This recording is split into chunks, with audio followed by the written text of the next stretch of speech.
بكل فرح عزيزي المشاهد الكريم أشاركك بنعمة الله في هذه الحلقة في برنامجك يوما فيوما تحت عنوان يوم البشرة المفرحة. البشرة النهاردة عندي بشرة مفرحة ليك. ايه البشرة المفرحة ليك؟ هديك فرصة تفكر لغاية ما اشاركك هذه الآية في ملوك الثاني أصحاح 7. يقول الوحي المقدس هذه الكلمة: هذا اليوم هو يوم بشارة ونحن ساكتون، فإن انتظرنا إلى ضوء الصباح يصادفنا شر. يوم بشرة مفرحة. زمان كان لما حد يجيله طفل بشرة، ده شيء كويس. لما حد يجيله عمل مناسب بشرة. لما بنت يجيلها عريس كويس بشرة. لما حد يكون منتظر هجرة ويسافر لبلد يستقر فيها بشرة. لكن النهارده انا عايز اكلمك عن بشرة اعظم. بشرة مش وقتية، بشرة مش زمنية، لكن بشرة أبدية. بشرة غير واهية، بشرة حقيقية، بشرة مفرحة. امتى؟ اليوم، النهارده. النهارده اليوم يوم بشارة. ده مش بس في العهد القديم يوم بشارة، لكن برضه في العهد الجديد. لو فتحت معايا كلمة ربنا بتقول لك الكلام ده في الرسالة الثانية لكورنثوس أصحاح 6: في وقت مقبول، في يوم خلاص. اسمع بيقول ايه: هو ذا الآن وقت مقبول، هو ذا الآن يوم خلاص. البشرى هو خلاصك، هو قبولك. البشرى هو إعانة الرب ليك أن تخلص، أن تنجو، تخلص من الهلاك، تنجو من العذاب.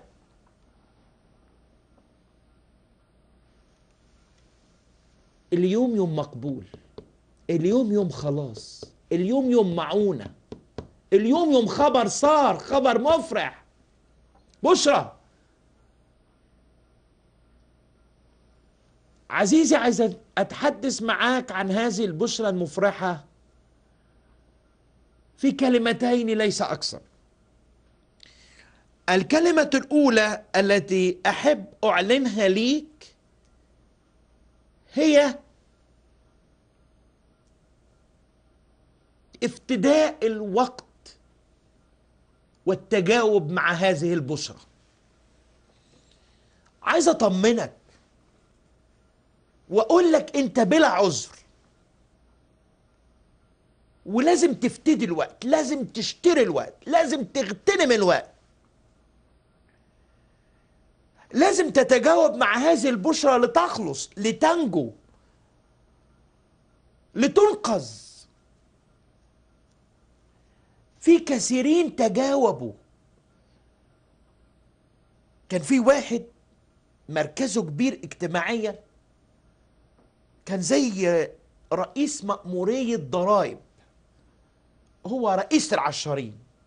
كان غني وكان ذو جاه، وطلب أن يرى يسوع. مين هو يسوع؟ وبالفعل الرب يسوع المسيح شافه. لو رجعت في بيتك أو قعدت مع نفسك، في إنجيل في الكتاب المقدس اسمه إنجيل لوقا صح 19، ربنا قال له اسرع وناداه باسمه، اسمه زكا، اسرع وانزل النهارده ينبغي انا هدخل بيتك. واسرع ونزل وقبله فرح. وربنا قال له اليوم يوم خلص، بيتك خلص النهارده، اليوم حصل خلاص لبيتك يا زكا، خلاص من الخطيه ودينونتها وعقابها، خلاص يديك راحه ضمير، راحه فكر.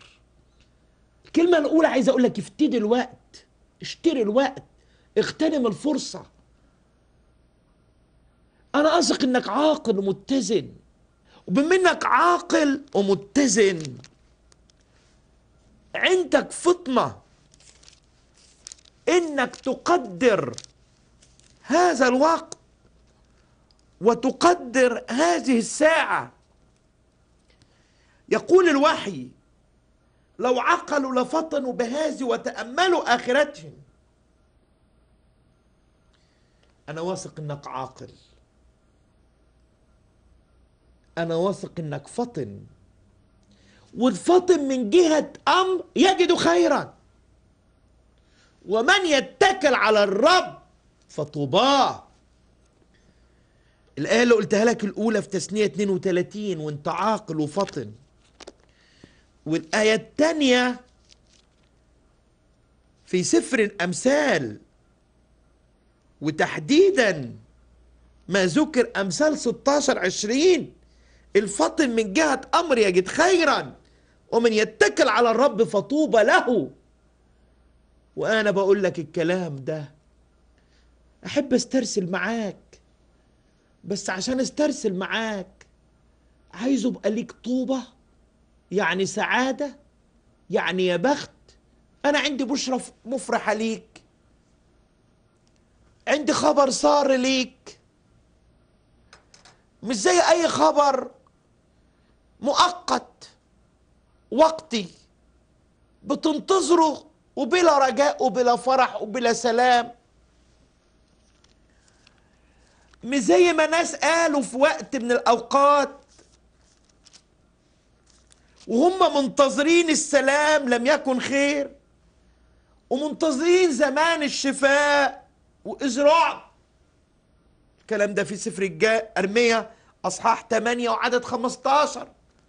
لكن لا، أنا مش بديك حاجات وهمية، أنا ربنا بيديني وأنا بديك حاجات حقيقية راسخة ثابتة. عندنا الكلمة دي، كلمة ربنا النبوية، هي أثبت، هي أصدق، بس انتبه إليها، انتبه ليها.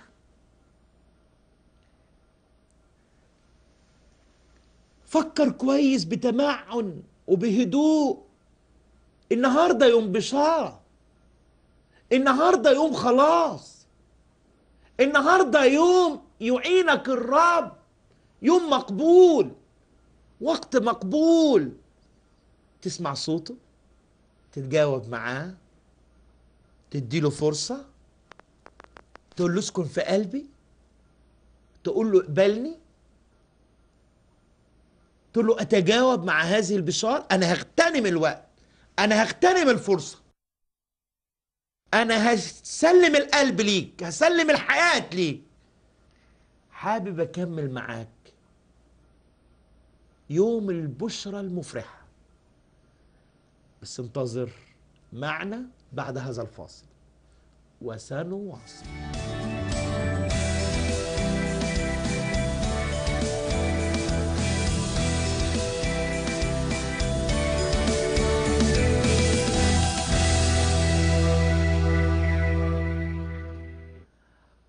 عزيزي المشاهد الكريم، بكل الحب سأستكمل معك هذه الحلقة في برنامجك يوما فيوما.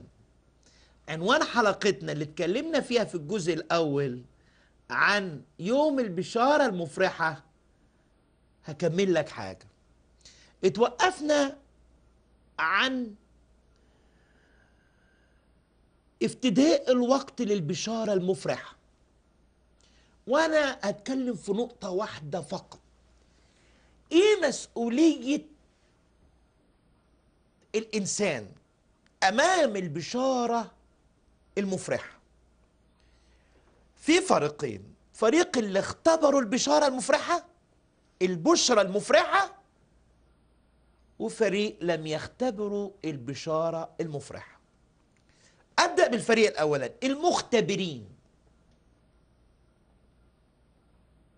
المفتدين، المخلصين، المؤمنين، القديسين.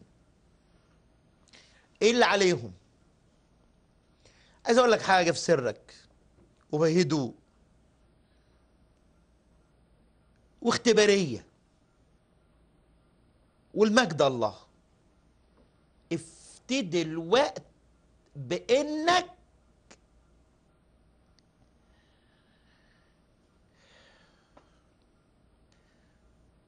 لا تحتسب شيء لنفسك. ما تفكرش كتير في نفسك ايجابيا او سلبيا.